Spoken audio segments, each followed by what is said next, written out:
አንድን እናት አደባባይ ላይ በጣም እንድትጮህ ያደረጋት ነገር ምን ይመስላችኋል? ታክሲው ሰዎች ወደሷ ወርውረው ሊናዋን ያደሙበትን ቃል ሰምተን ለምን እንደጮኸች ደግሞ አዳምጠን እንገረማለን። ሰላም ሰላም ሰላም ሰላም። መኝታ ቤታችሁ ያ ነው?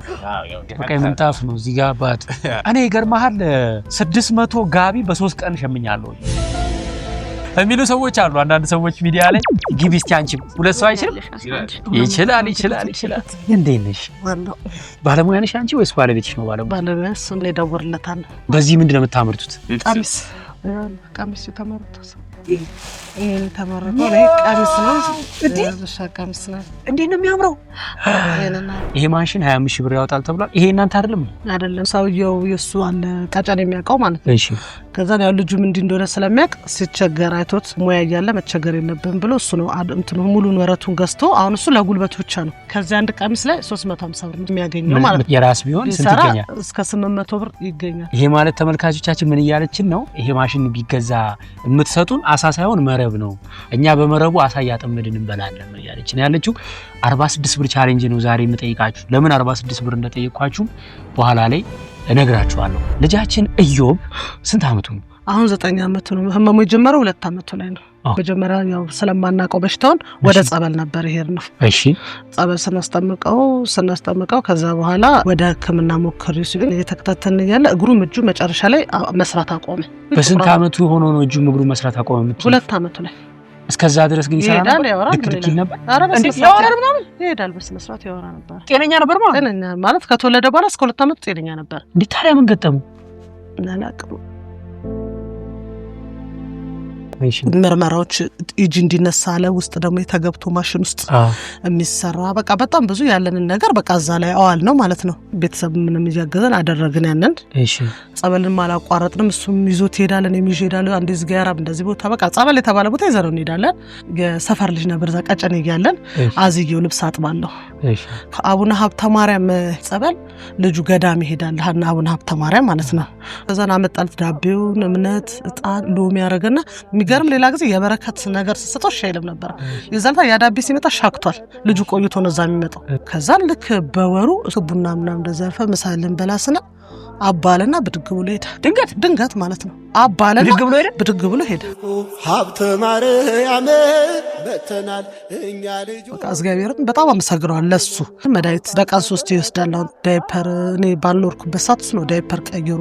ብዙ ሰዎች አሁን ጥለው የሚሄድ ነው አማራጭ ነው የሚወስዱት። በዚያ አመሰግናለሁ። እሱ በጤና መድኃኒት ያገኝ መድኃኒቱ አብዛኛው ውድ ስለሆነ መድኃኒቱ ጤና ምድር ራሱ ባገኝ ብዙ ቦታ ውጣ ወረዶኝ ነው ማገኘው። ዳይፐር 15 ቀን ነው የሚያልቀው። 28 ፍሬ ነው የሚይዘው። በቃ 2 ይጠቀማል ያልቃል። በወር ስንት ነው ዳይፐር የምትጠቀኝ? 1100 ብር ማለት ነው። እና ወተትም ደግሞ ግዴታ ምግብ ያስበላል መድኃኒቱ።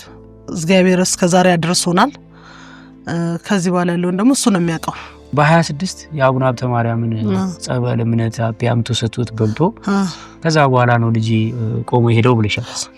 መጽሐፍ ቅዱስ ላይ እንግዲህ ያዕቆብ 5:16 ላይ እርስ በርሳችሁ ኃጢአታችሁን ተናዘዙ ትፈወሱም ዘንድ እያንዳንዱ ስለሌላው ይጸልይ፣ የጻድቅ ሰው ጸሎት በስራዋ እጅግ ኃይል ታደርጋለች ይላል።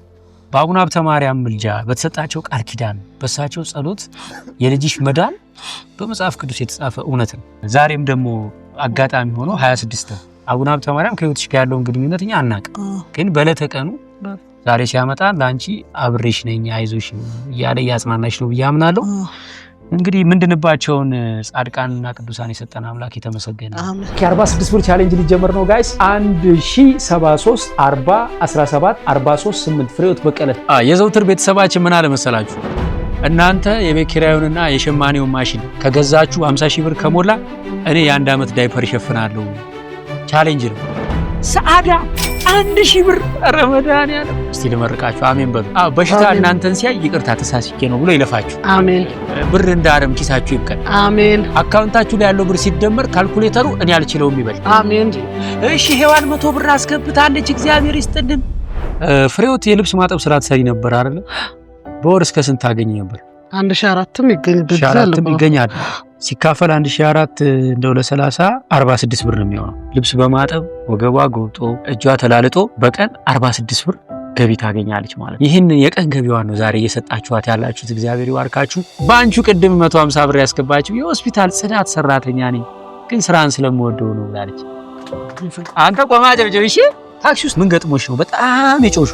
ተሰውት ይርኩኝ ታክሲ ውስጥ እና እሱ በጣም ያመው ነበር በዛ ሰዓት ማለት ነውና አዝየው ከላይ ወደ ታች እንደዚህ በቃ ወደ ላይኛ ላይ ፈርጧል።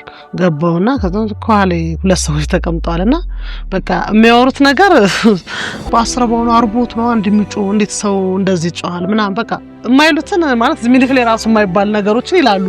ምንም አላልኩኝ። ቀጥ እንዴት እንደወጣው ራሱ እግዚአብሔርና እኔ መቤቴ ናት የምታውቀው። አደባባዩ ጋር ሄድኩና ዘይካታ 12 ማለት ነው ጮኩኝ። የሆነ ልጅ መጣና በቃ አጠገቤ እንዲስጥጥ አርጓ ቆመና አብሮኝ ገብቶ ያን መድኃኒት ወረቀት አጻፍኩኝና ወጥቼ ሄድኩኝ ማለት ነው። እኔም ብቻ አይደለሁም ሌሎች ታማሚ ብዙ ልጆች ያላችሁ አሉ እና በቃ እንደዚህ ነገር ባይደረግ እንባን የሚያብስ እግዚአብሔር ሁሌም ካንቺ ጋር ነው። እኔ ገጠር ላይ መሬት ተቆብያለሁ። ዓላማው ምንድነው? እንደ አንቺና መሰል እናቶች ትመጣላችሁ፣ ስልጠና ትወስዳላችሁ። ሰው መነሻ ካፒታል አግኝታችሁ የፊዚዮቴራፒውንም ደግሞ ባለሙያዎች አመተን ተምራችሁ ከዛ እውቀትም ገንዘብም ይዛችሁ ወደ ቤታችሁ ስትመለሱ እየሰራችሁ ልጆቻችሁን ታሳድጉ ነው የኛ ዓላማ። ክብራትና ክብራን እንኳን ደስ ያላችሁ። እግዚአብሔር ይመስገን ማሽኑም ተገዝቷል። ቤት ኪራይም እንግዲህ ከፍለናል ማለት ነው። 50,000 ብር በትክክል አካውንት ላይ ገቢ ሆኗል። ያደረጋችሁልኝ ሁላ በጣም አመሰግናለሁ። እግዚአብሔር ያክብርልኝ። የተወደዳችሁ ልብስ ማዘዝ ከፈለጋችሁ በ0924 78 56 13 እንደው እስቲ አለው በላ ደግፏ። ትምህርት ቤቶች እንዲህ አይነት ስፔሻል ኒድ ያለው ልጅ መቀበል የምትችሉ ከሆነ አካባቢው የት ነው? እሱን ታደረባት በየቦታው ቀረዩ አካባቢ ነው። እግዚአብሔር እናንተንም አቤት ይበላችሁ።